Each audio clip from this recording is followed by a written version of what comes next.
सबसे पहले तो 3 घंटे आपके बीच देरी से पहुंचा, क्योंकि राजस्थान से आया हूँ, इसे थोड़ी सी देरी हो गई। मुझे पता आप मेरे भाई हो, सब आपके लिए मैं संघर्ष कर रहा हूँ राजस्थान के अंदर। राजस्थान के जवान किसान को बचाने के लिए मेरा संघर्ष है राजस्थान के अंदर। तो आप निश्चित रूप से मेरी देरी को माफ करेंगे और 2 जोरदार जयकारे आपको बोलने हैं। जवानों की महाराज की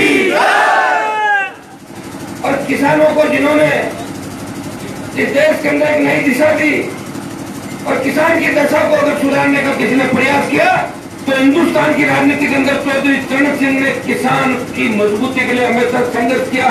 और एक जोरदार जयकारा आपको बोलना है। मैं कहूंगा चौधरी चरण सिंह अमर रहे, आप कहेंगे अमर रहे, अमर रहे। चौधरी चरण सिंह अमर रहे, चरण सिंह अमर रहे।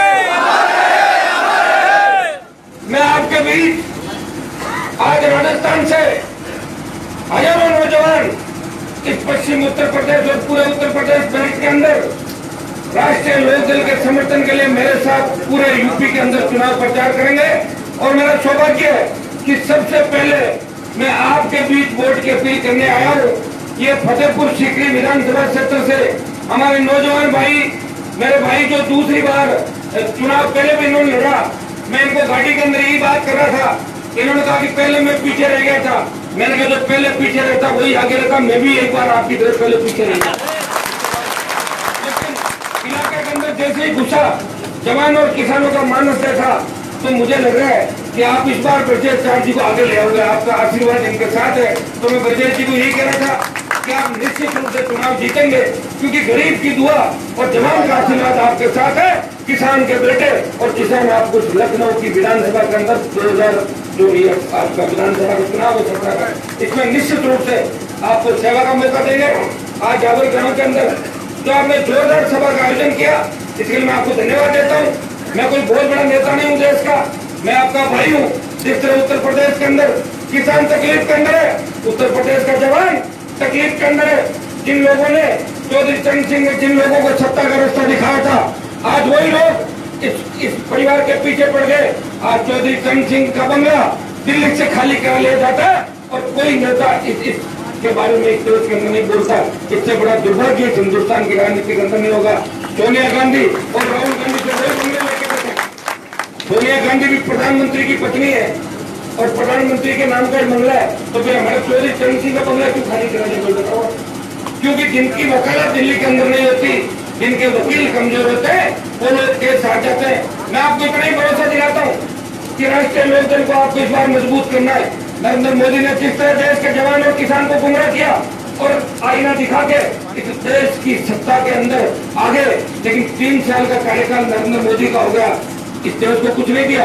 अभी का बजट आपने देखा होगा, पिछले 2 बजट देखे, इस देश के किसान और जवान को ठीक करने का प्रयास नहीं किया। मोदी एक बात कहते थे कि मैं सत्ता के अंदर आऊंगा तो मैं पाकिस्तान को ठीक कर दूंगा, मैं चीन को ठीक कर दूंगा, लेकिन विदेश यात्राओं के अलावा नरेंद्र मोदी ने कुछ नहीं किया। आज भी किसान का बेटा सीने पे गोली खाके और गोल्ड पर दम तोड़ रहा है। नरेंद्र मोदी से आतंकवाद और अलगाववाद इस देश के अंदर कम नहीं हुआ। 3 साल हो गए, काट की हंडी एक बार चढ़ गई। और मैं आपको बता दूं कि नरेंद्र मोदी को सत्ता के अंदर लाने के लिए सबसे ज्यादा किसी राज्य ने अगर मदद की तो उत्तर प्रदेश से 73 सीट देके नरेंद्र मोदी को देश की सत्ता को दिखाया। सबसे बड़ी तकलीफ के अंदर कोई राज्य है तो हमारा देश का सबसे बड़ा राज्य जो दिल्ली की सत्ता को तय करता है, यूपी के सारे लोगों की बेचैनी राजनीति के अंदर पार हुआ करती है। जब कांग्रेस सत्ता में आती थी तो उत्तर प्रदेश और बिहार के सारे सत्ता के अंदर आती थी, और उत्तर प्रदेश बिहार के अंदर कांग्रेस जब खत्म हुई तो देश के अंदर कांग्रेस खत्म हो गई। लेकिन आज सबसे बड़ी हालत इस किसान और जवान की उत्तर प्रदेश के अंदर खराब है। भाई भतीजावाद हावी है और यहाँ तो बिजली पानी भी जाति पूछ के दी जाती है कि आपकी जाति क्या है, तो दे दो बिजली, दे दो पानी। ये हालात यूपी के अंदर है। उत्तर प्रदेश का जवान सड़क पर संघर्ष कर रहा है।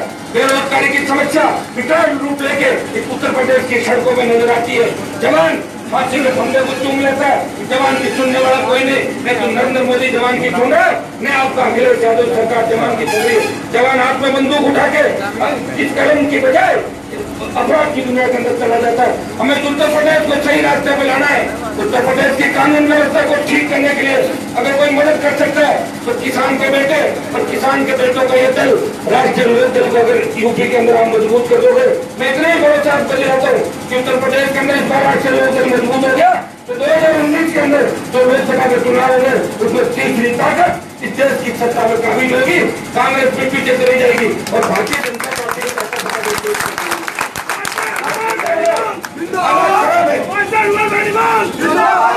पार्टी मैं पढ़ा लिखा व्यक्ति हूँ, मैं किसी जाति का विरोधी नहीं, लेकिन मैं जाट का बेटा हूँ। मुझे लगा कि राजस्थान के अंदर वसुंधरा जाट की बहू बन के काट की हड्डी चला ली 2-3 बार वसुंधरा ने, और सबसे बड़ी तकलीफ के अंदर हमारे लोग आरक्षण धौलपुर के जाटों को खत्म कर दिया। हरियाणा का जाट आरक्षण की मांग कर रहा था, पुलिस ने गोलियां बरसाई नरेंद्र मोदी और हरियाणा सरकार के इशारे पे, और आर्मी ने 4 जवानों के सीने छलनी कर दिए। 50 से ज्यादा हमारे जवान जो 23, 25 और 28 साल के थे उन्होंने दम तोड़ दिया, शहादत देके कौन को कमजोर नहीं उड़ दिया और देश के अंदर संदेश दे दिया कि ये वो जाट कौन है। दिल्ली में जब संकट आएगा हम लड़ेंगे, तो इस देश के लिए कुर्बानी देंगे, क्योंकि इतिहास कहा है इस देश के लिए सबसे ज्यादा कोई लड़ा और दिल्ली को बचाने के लिए सबसे ज्यादा विद्रोह किसी ने किया तो हमारी कौम के जवान और किसानों ने किया। हमें हमारी ताकत को पहचानना होगा। जिन लोगों को हमने सत्ता का रास्ता दिखाया उन्हें सत्ता से दूर करना होगा और असली किसान पुत्रों को उत्तर प्रदेश की सत्ता उनके हाथ में सौंपनी होगी। मैं इतना ही आह्वान आपके बीच करता हूँ कि मैं राजस्थान के अंदर आपके लिए लड़ रहा हूँ और पश्चिम उत्तर प्रदेश से तो हमारे नागौर और राजस्थान का पुराना रिश्ता है। हमारे वहाँ नागौर की नस्ल के पहले बहुत अच्छे होते हैं और आप यूपी में लाते हो, मेले चलाते मिलाते हो। और यूपी का जवान किसान सबसे मजबूत है। जब इनको गुस्सा आ जाता है यूपी वालों को तो फिर पीछे मुड़के नहीं देते। यूपी की खासियत है इस देश के अंदर। और इस बार एक चीज का मन के अंदर तय करो कि हमें तो इस बार लोकदल को वापिस इस उत्तर प्रदेश के अंदर लोकदल को सत्ता के करीब लाना है। इस बात की आप तय कर लो। मैं तो इतना ही विश्वास आपको दिलाता हूँ। मैं अकेला व्यक्ति राजस्थान के अंदर लड़के अगर एक नागौर में रैली में 5 लाख लोग इकट्ठे कर सकता हूँ, दूसरी रैली भी होगी, तीसरी होगी और 2017 जब लास्ट होगा तब तक मैं राजस्थान के जवान और किसान को न्याय दिलाने के लिए पूरे राजस्थान का जवान किसान सड़कों पर होगा। हमने प्रयास किया 3.25 साल राजस्थान के अंदर और ये स्थिति होगी। जिस वसुंधरा को सुनने के लिए हजारों की भीड़ जाती थी, आज लोगों को पता लग जाता है कि वसुंधरा जा रही है तो हजारों लोग विरोध करने के लिए जाते हैं वसुंधरा का। ये स्थिति राजस्थान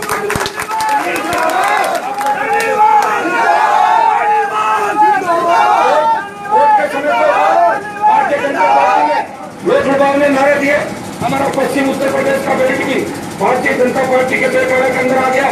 हम ये कर देंगे वो कर देंगे और ऐसा आईना देश की जनता को दिखाया, ऐसा प्रतिबंध दिखाया कि 3 साल के अंदर न तो देश के जवान को रोजगार मिला और न देश के अंदर कानून का राज आया और न किसान का बढ़ावा।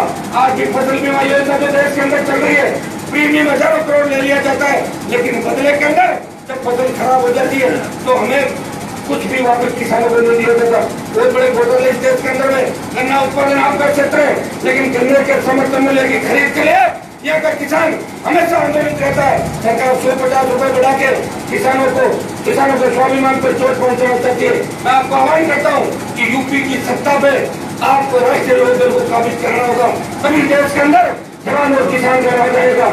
हनुमान बेनीवाल इस राष्ट्रीय लोकदल मैं निर्दलीय विधायक हूँ राजस्थान के अंदर, लेकिन मैंने जब यूपी के अंदर सारे दलों की स्थिति देखी तो मुझे लगा कि हमारे भाई और किसान यूपी में तकलीफ के अंदर है। मैंने राजस्थान के जवानों को आह्वान किया, हम उत्तर प्रदेश चलेंगे, भाई भाई के अंदर लड़ेगा और किसान का राज यूपी के अंदर लड़ा। आपको दिलाते हैं अगर प्रदेश चाहती है तो चुनाव जीत के जाते हैं तो निश्चित रूप से आपके इलाके के लिए लड़ेंगे। और मैं भी इनका भाई हूँ और मैं तो इस चुनाव प्रचार में पहला वोट इनका ही मांगने आया हूँ, तो निश्चित रूप से आप मेरी भी बात का ध्यान रखोगे। जवानों से विशेष अपील करना है, किसानों से अपील करना है, 36 कौम के लोगों से अपील करना है कि प्रदेश सरकार को 2000 वोटों से हैंडपंप का इनका चुनाव चिन्ह है और इस बार हैंडपंप को इस तरीके से स्थापित कर दो उत्तर प्रदेश के अंदर कि लगे कि वास्तव में हैंडपंप है कोई। आप एक बार यहाँ कर दोगे तो पूरे देश के अंदर नई ताकत का संचार होगा। मैं आपका आह्वान करता हूँ और यूपी की मजबूती सबको पता है। देश में जिसको राज करना होगा उसे यूपी पार करके जाना होगा। हमारे पूर्वजों ने देश की की रक्षा करने के लिए, बॉर्डर की रक्षा करने के लिए साथ दी है। उसी तरह राजनीतिक रूप से हमारे जो चरण सिंह जी का परिवार है उसको वापिस मुख्य धारा के अंदर लाने के लिए आपको सबको